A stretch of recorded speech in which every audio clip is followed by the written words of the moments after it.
Ankleshwar GIDC પોલીસે 3 bike ચોરોને 20,000ના મુદ્દામાલ સાથે ઝડપી પાડી વધુ કાયદેસરની કાર્યવાહી હાથ ધરી છે।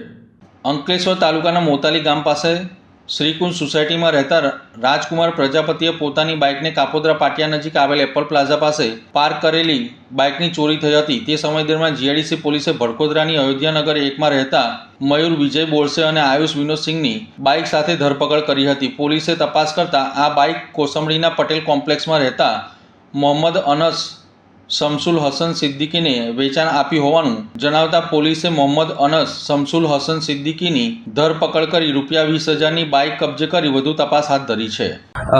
અંકલેશ્વર જીઆઈડીસી પોલીસ સ્ટેશનમાં ગતરોજ એક પ્રોપર્ટી ઓફેન્સના ગુનાઓમાં ખૂબ મોટી સફળતા મળી છે, જેમાં અમારી ટીમે 6 જેટલા બાઇક જે ચોરી જે છે તેને મુદ્દામાલ કબજે કરી અને આરોપીઓને પકડી પાડ્યા છે। પોલીસ અમારી છે પેટ્રોલિંગમાં હતી એ દરમિયાન કેટલીક બાતમી અને શખ્સોની વર્તણૂક ઉપર શંકા જતા તેને પૂછપરછ કરવામાં આવી હતી અને તે પૂછપરછ અંતર્ગત અમને આ માહિતી મળી હતી, જેમાં અગાઉ જે ગુનાઓ જે છે જેટલા 5 જેટલા ગુનાઓ જે છે એ તમામ જીઆઈડીસીના ગુનાઓ છે તે ડિટેક્ટ કરવામાં પોલીસને મોટી સફળતા મળી છે। 6 જેટલા બાઇક છે એ કબજે કરવામાં આવ્યા છે। કુલ 3 જેટલા આરોપીઓને પકડી પાડવામાં આવ્યા છે અને વધુ પણ આ બાબતે કોઈ અન્ય તપાસ અન્ય કોઈ ચોરી કે એમાં બાઇક ચોરીમાં એમનું ઇન્વોલ્વમેન્ટ છે કે કેમ તે બાબતની તપાસ ચાલુ છે। ગુનાહિત ઇતિહાસમાં હાલમાં હજી તપાસ ચાલુ છે। 3 જેટલા આરોપીઓ મળી આવ્યા છે। કેટલાક આરોપીઓની શંકાસ્પદ પ્રવૃત્તિ અને બિહેવિયર ઉપરથી એવું લાગે છે કે કદાચ એમનો ગુનાહિત ઇતિહાસ હોઈ શકે,